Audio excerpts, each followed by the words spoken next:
গেছে আমি যদি সত্য কথা বলি জালিম আমাকে মেরে ফেলবে, মিথ্যা কথা যদি বলি আল্লাহ নারাজ হয়ে যাবে। ওই সময় বেলালও বলেছিল আশহাদু আল্লা ইলাহা ইল্লাল্লাহ ওয়া আশহাদু আন্না মুহাম্মাদান আবদুহু ওয়া রাসূলুহু।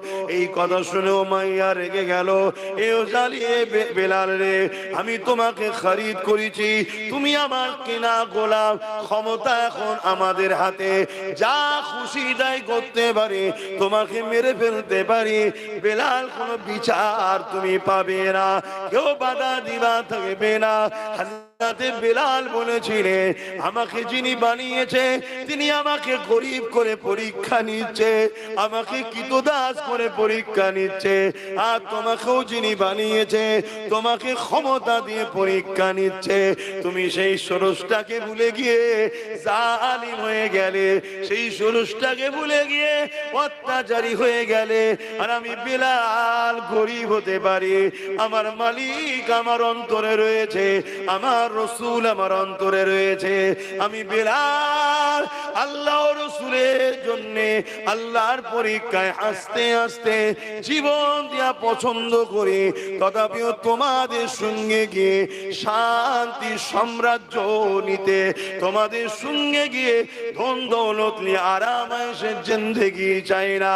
কারণ এই দুনিয়া দুদিনের, আমি বেলাল আল্লাহ রসুলকে হৃদয়ে রেখেছি, দুনিয়ার কোনো ক্ষমতা নাই আমার হৃদয় থেকে আল্লাহ রসুলকে বার করে দিতে পারবে।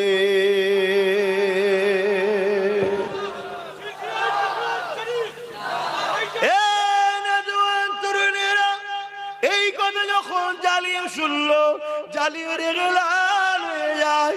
বেলালের কোমরে লোহার বেড়ি পড়ালো, পায়ে বেড়ি পড়ালো, কোমরে রশি দিয়ে বাঁধলো, গলায় বেল পরিয়ে নিল। যেমন করে গৃহপালিত পশুগুলোকে টেনে টেনে নিয়ে যাওয়া হয়।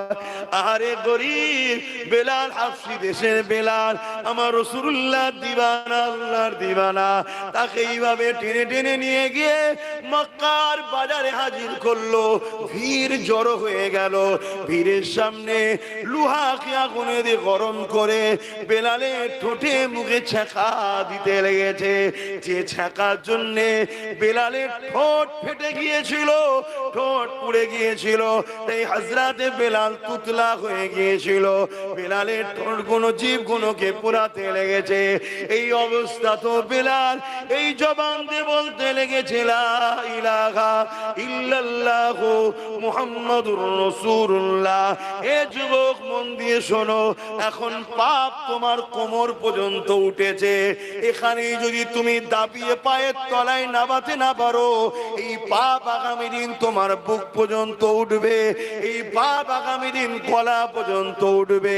একটা দিন আসবে এই জালিম শাসকরা তাদের প্রশাসন দিয়ে তোমাদের ঘরের কোরআনকে ব্যান করবে। এই জালিম শাসকরা একটা দিন আসবে প্রশাসন দিয়ে তোমাদের বাড়ির মেয়েদেরকে উঠিয়ে নিয়ে যাবে, বাজারে তাদেরকে নিলামে তোলা হবে। একটা দিন আসবে এই প্রশাসন দিয়ে এই জালিম শাসকরা তোমার আমাকে জোর করে বলবে আল্লাহ ছেড়ে দে, নবী ছেড়ে দে। তুমি এখন ভাবছো তারা না হয় আমার মসজিদ নিচ্ছে, আমি আমার ঘরে নামাজ পড়ে লব। এদের লক্ষ্য তোমার মসজিদ মাদ্রাসা লিবা নয়, এদের লক্ষ্য হলো তোমাদেরকে মেরে দেওয়া, তোমাদেরকে শেষ করে দেওয়া। তার প্রথম পেহচানটাকে এরা মিটাতে লেগেছে, তারপরে তোমাদেরকে টার্গেট করবে। কারণ এরা জানে যতদিন তোমার আমার মধ্যে আল্লাহ রসুলের মহব্বত আছে, এদের অন্যায় সাম্রাজ্য টিকে থাকতে পারবে না। এরা যে ফেরাউনের মতো আজও খোদা হতে চাইছে, নমরুদের মতো আজ এরা খোদা হতে চাইছে। এরা গরিব, অসহায়, দুঃখী অন্য ধর্মের মানুষকে তো কৃতদাস দাসী বানিয়ে দিয়েছে, কিন্তু উম্মতে মুহাম্মাদি তোমাকে আমাকে কিন্তু কৃতদাস বানাতে পারেনি। তাই এরা যেমন করে হোক তোমাকে আমাকে মিটিয়ে দিবার চেষ্টা করছে।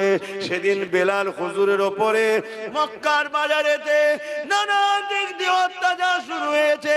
কেউ পাথর ছুঁড়ে মারে, কেউ রড দিয়ে মারে, কেউ বেড়ি দিয়ে মারে, এমন করে চারিদিক থেকে বেলালকে মারে। আরে কেন মারিস রে, কি করেছে রে? বেলাল কি চুরি করেছে? না চুরি করেনি। খুন করেছে? না করেনি। কেন তাহলে মারিস? বেলালের অপরাধ কি রেপ করেছে? না করেনি। তাহলে কি অপরাধ করেছে? বেলাল মুহাম্মদ রাসূলুল্লাহর সাথে চলে গেছে। কে মুহাম্মদ রাসূলুল্লাহ?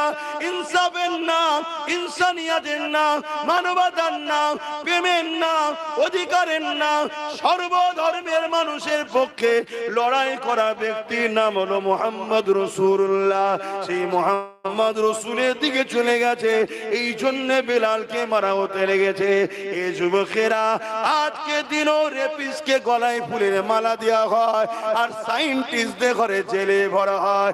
আজকে দিনের খুনিদের ঘরে নেতা বানানো হয়, আর শিক্ষকদের ঘরে মেরে জেলে ভরা হয়। আজকে দিনও এই যুবকেরা, তরুণেরা, দেশদ্রোহীদের ঘরে ফুলের মালা দেওয়া হয়, আর দেশপ্রেমিকদের ঘরে আতঙ্কবাদী বলে জেলে ভরা হয়। হাওয়া কিন্তু বুঝতে হবে, হাওয়া যদি না বুঝতে পারো তাহলে কঠিন বিপদ যখন এসে যাবে তখন আর কিছু করা থাকবে না। তাই তোমাকে আমি উম্মতে মুহাম্মাদী হিসাবে তোমাদেরকে বুঝিয়ে দিয়ে যাই, পরিবর্তন হও, দিন থেকে শিক্ষা নাও, রাসূল থেকে শিক্ষা নাও, ইসলাম থেকে শিক্ষা নাও, যুগে যুগের ইতিহাস থেকে শিক্ষা নাও। হযরত বেলালের উপরে এত জুলুম হয়েছে, কিন্তু তথাপিও বেলাল আল্লাহ রাসূল ছেড়ে দেয়নি।